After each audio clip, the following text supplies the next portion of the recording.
Blast મામલે મોટો ઘટસ્ફોટ. પ્રેમ પ્રકરણમાં પ્રેમિકાના પતિએ કરાવ્યો બ્લાસ્ટ. સાબરકાંઠાના વડાલીના વેડા ગામે થયેલા બ્લાસ્ટ મામલે પોલીસે ગણતરીના કલાકોમાં જ ગુનાનો ભેદ ઉકેલી નાખ્યો. પ્રેમ પ્રકરણમાં પ્રેમિકાના પતિએ બ્લાસ્ટ કરાવ્યાનો ચોંકાવનારો ખુલાસો થયો.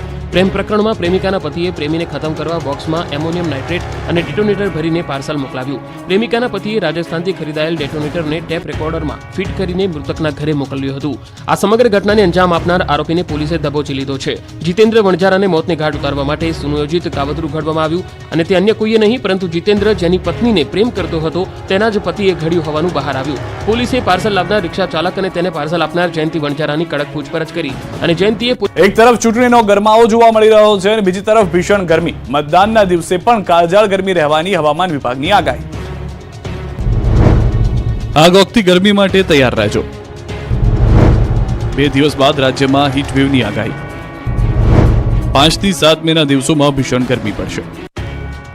એપ્રિલ મહિનાના અંતથી શરૂ થયેલી ભીષણ ગરમી આગ ઓકી રહી છે. મે મહિનાના શરૂઆતના દિવસોમાં પણ આકાશમાંથી અગનગોળા વરસી રહ્યા છે. આ દરમિયાન હવામાન વિભાગે ફરી આકરી આગાહી કરી. 2 દિવસ બાદ રાજ્યના કેટલાક વિસ્તારોમાં હીટવેવની આગાહી કરવામાં આવી છે. 5 મે થી 7 મે દરમિયાન રાજ્યમાં કાળઝાળ ગરમી રહેશે.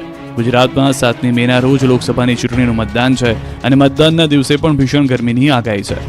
अहमदाबाद की टेम्परेचर स्पेशली 41 से बढ़ के 43 तक जाने का संभावना है और सारे गुजरात राज्यों में 7 तारीख को इलेक्शन है.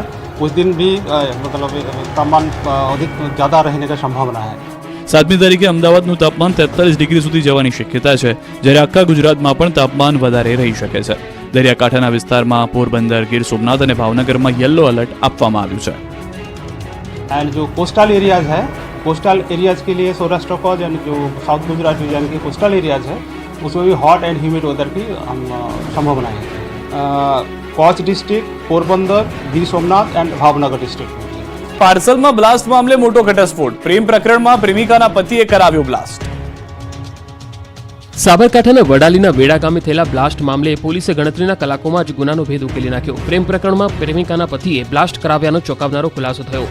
પ્રેમ પ્રકરણમાં પ્રેમિકાના પતિએ પ્રેમીને ખતમ કરવા બોક્સમાં એમોનિયમ નાઇટ્રેટ અને ડિટોનેટર ભરીને પાર્સલ મોકલાવ્યું. પ્રેમિકાના પતિએ રાજસ્થાનથી ખરીદાયેલ ડેટોનેટરને ટેપ રેકોર્ડરમાં ફિટ કરીને મૃતકના ઘરે મોકલ્યું હતું. આ સમગ્ર ઘટનાને અંજામ આપનાર આરોપીને પોલીસે દબોચી લીધો છે. જીતેન્દ્ર વણજારાને મોતને ઘાટ ઉતારવા માટે સુનિયોજિત કાવતરું ઘડવામાં આવ્યું અને તે અન્ય કોઈએ નહીં પરંતુ જીતેન્દ્ર જેની પત્નીને પ્રેમ કરતો હતો તેના જ પતિએ ઘડ્યું હોવાનું બહાર આવ્યું. પોલીસે પાર્સલ લાવનાર રિક્ષા ચાલક અને તેને પાર્સલ આપનાર જયંતિ વણજારાની કડક પૂછપરછ કરી અને જયંતિએ પોલીસ તપાસમાં ઘટસ્ફોટ કર્યો કે તેની પત્ની જીતેન્દ્ર વણજારાને પ્રેમ કરતી હતી અને બંનેનો સંબંધ પસંદ ન પડતા જયંતિએ પાર્સલ બ્લાસ્ટનો પ્લાન ઘડ્યો. પોલીસના જણાવ્યા મુજબ આરોપી જયંતિએ પોતાના રાજસ્થાનના મારવાડી મિત્ર પાસેથી જિલેટિન સ્ટીક અને ડેટોનેટર લાવ્યો અને તેને કેવી રીતે બનાવી વિસ્ફોટ કરવો તેનું જ્ઞાન પણ મેળવ્યું. જે બાદ પાર્સલમાં રેડિયોની અંદર ડેટોનેટર અને જિલેટિન સ્ટીકનું સેટિંગ કરી જીતેન્દ્રના ઘરે મોકલાવી દીધું. મૃતક જીતેન્દ્રએ પાર્સલ ખોલી રેડિયો ચાલુ કરતાની સાથે જ ઘરમાં બ્લાસ્ટ થયો અને પોતે અને તેની 12 વર્ષની દીકરીનું મોત નીપજ્યું. સાસુ સસરાની હત્યા કરીને લૂંટ કરી હિંમતનગરમાં રૂપિયાની લાલચે પુત્ર વધુએ જ કારસ્તાન કર્યું. હિંમતનગરમાં હૈયું હચમચાવી દેનારી ઘટના સામે આવી. રામનગર સોસાયટીમાં નાણાંની લાલચે પુત્ર વધુએ પોતાના જ સાસુ સસરાને મોતને ઘાટ ઉતારી દીધા. નિવૃત્ત પોલીસકર્મી અને તેમના પત્નીની હત્યા કરી લૂંટ ચલાવવામાં આવી હતી. વિક્રમસિંહ ભાટી અને મનહરબા ભાટીની હત્યા કરી લૂંટ ચલાવવામાં આવી હોવાની પોલીસને જાણ થતાં 3 દિવસ સુધી અલગ અલગ ટીમ દ્વારા તપાસ કરવામાં આવી, પરંતુ પરિવારને પૂછપરછ દરમિયાન પુત્રવધુએ કબૂલ કરી લીધું કે આ હત્યા કેસમાં તેમનો હાથ હતો. મહત્વનું છે કે દંપતીના ઘરમાંથી 35 લાખ રૂપિયા રોકડા અને 65 તોલા સોનાના ઘરેણાની લૂંટ ચલાવી હતી. જે અંગે પોલીસે તપાસ કરતા જાણવા મળ્યું કે પુત્રવધુએ હત્યા માટે 10 લાખ રૂપિયાની સોપારી આપી હતી. ત્યારે હાલ હત્યામાં સંડોવાયેલ 4 લોકોને પોલીસે ધરપકડ કરી વધુ તપાસ હાથ ધરી છે. હવે સવાલ એ છે કે આવું કરતા પહેલા સંબંધ નહીં તો કાયદાનો પણ કેમ ડર ન લાગ્યો? શું નથી કાયદો કડક કે કાયદાનું કડક પાલન નથી? આવા અનેક સવાલ ઉઠી રહ્યા છે. સાવલીમાં દૂધ ચોરીનું કૌભાંડ ઝડપાયું. ગ્રામજનોએ રેકી કરી બેને રંગે હાથે પકડી પાડ્યા. દૂધ ઉત્પાદકો પાસેથી દૂધનો જથ્થો લઈને બરોડા ડેરીમાં પહોંચાડતા ટેમ્પાના ચાલક દૂધ ચોરી કરતા પકડાયા. બરોડા ડેરીમાં જતા વિવિધ મંડળીના દૂધ ભરેલા કેનમાં ટેમ્પા ચાલક ગટરના પાણીનું ભેળસેળ કરતા હોવાનો ઘટસ્ફોટ થયો. રસ્તામાં દૂધની ચોરી કરવામાં આવતી હોવાની ઘટનાથી સાવલી તાલુકામાં ખળભળાટ મચી ગયો. અહીં ગ્રામજનોએ જાતે જ રેકી કરીને ટેમ્પા ચાલકને દૂધ ચોરી કરતા ઝડપી પાડ્યા. સાથે જ દૂધમાં પાણીની ભેળસેળ કરતા ડ્રાઈવરને રંગે હાથે પકડી લીધો. દૂધ ચોરી કૌભાંડ પકડાઈ જતા સ્થાનિકોએ ડેરીના સત્તાધીશોને જાણ કરી. મહત્વનું છે કે ઘણા સમયથી બરોડા ડેરીના દૂધમાં ઓછા ફેટ અને આર્થિક નુકસાનના પગલે સ્થાનિકોએ નજર રાખી હતી અને તપાસ કરતા દૂધ વાહનના ડ્રાઈવરનું કારસ્તાન સામે આવ્યું. બનાવના પગલે બરોડા ડેરીની વિજિલન્સના અધિકારીઓ ઘટના સ્થળે પહોંચ્યા. મીડિયાના કેમેરા જોઈને અધિકારીઓ પલાયન થઈ જતા ગ્રામજનોએ ડેરીના અધિકારીઓ પર પણ આક્ષેપ કર્યા. પ્લાસ્ટિક મુક્ત અંબાજીના અભિયાનમાં મંદિર તરફથી અનોખી પહેલ, કપડાની થેલીઓના વિતરણ માટે મશીન મુકાયા. યાત્રાધામ અંબાજીમાં લાખોની સંખ્યામાં ભક્તોનું ઘોડાપૂર આવતું હોય છે. આ દરમિયાન પ્લાસ્ટિકથી ફેલાતા પ્રદૂષણ અને પર્યાવરણનું નુકસાન રોકવા અનોખી પહેલ કરાય છે. શક્તિપીઠ અંબાજી ધામમાં પણ પ્લાસ્ટિક મુક્ત અંબાજી કરવાનું અભિયાન અંબાજી મંદિર દેવસ્થાન ટ્રસ્ટે ઉપાડ્યું છે. અંબાજી મંદિરમાં પ્રસાદ માટે અપાતી પ્લાસ્ટિકની થેલીઓ સામે હવે કપડાની થેલીઓનું વિતરણ કરાઈ રહ્યું છે. પ્રસાદ માટે હવે કપડાની થેલી અપાઈ રહી છે અને એ માટે ખાસ ઓટોમેટિક વેન્ડિંગ મશીન મૂકવામાં આવી રહ્યા છે. અંબાજી મંદિર આ વહીવટીદાર અને અધિક કલેક્ટર કૌશિક મોદીએ આ વેન્ડિંગ મશીનને પૂજા વિધિ કરી ખુલ્લું મૂક્યું હતું. આ મશીનથી યાત્રિકે માત્ર 5 રૂપિયામાં એક સિક્કો આ વેન્ડિંગ મશીનમાં નાખવાથી ઓટોમેટિક કપડાની થેલી બહાર આવે છે. આ કપડાની થેલીનો ઉપયોગ શ્રદ્ધાળુઓ પ્રસાદ રાખવા માટે કરી શકે છે. જો મોટી થેલી જોતી હોય તો 10 રૂપિયાનો સિક્કો નાખવાથી મોટી થેલી પણ મેળવી શકાશે. હાલ ટ્રાયલ બેઝ ઉપર 2 મશીન મૂકવામાં આવ્યા છે અને આગામી સમયમાં વધુ મશીનો પણ મૂકવાની વ્યવસ્થા કરવામાં આવશે. એટલું જ નહીં, અંબાજીમાં પીવાના પાણીની બોટલો સહિત અન્ય ઠંડા પીણાની બોટલો પણ લોકો દ્વારા જ્યાં ત્યાં નાખી દેવામાં આવતી હોય છે. તેના માટે પણ મંદિર ટ્રસ્ટ દ્વારા automatic plastic bottle crusher machine મૂકવામાં આવ્યા છે, જેમાં લોકો ખાલી બોટલો નાખી જાતે ક્રશ કરી શકશે, તો તેનો કોઈ ચાર્જ લેવાશે નહીં. રાજકોટમાં કોંગ્રેસના પૂર્વ ધારાસભ્યની જીભ લપસી, જાહેર મંચ પરથી ગાંધીજીનું અપમાન કરી નાખ્યું. ચૂંટણી પ્રચારમાં ક્યારેક નેતાઓ ભાન ભૂલી જતા હોય છે. આ વખતે કોંગ્રેસના નેતાએ એવો બફાટ કર્યો કે રાષ્ટ્રપિતા મહાત્મા ગાંધીનું જ અપમાન કરી નાખ્યું. રાહુલ ગાંધીના વખાણમાં ખુદ કોંગ્રેસ નેતા ઇન્દ્રનીલ રાજ્યગુરુ ભાન ભૂલ્યા.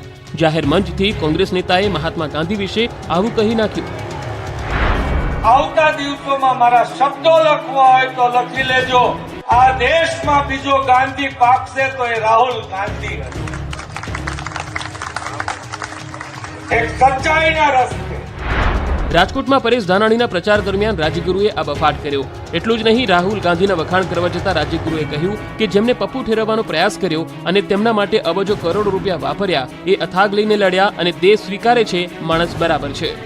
જો કે પોતાના નિવેદનથી વિવાદ થતા ઇન્દ્રનીલ રાજ્યગુરુ બચાવમાં ઉતરી આવ્યા. તેઓએ ત્યાં સુધી કહી દીધું કે લુચ્ચાઈ એ ચતુરાઈનો પર્યાય શબ્દ છે. ના એનો એ પર્યાય છે બંને શબ્દો.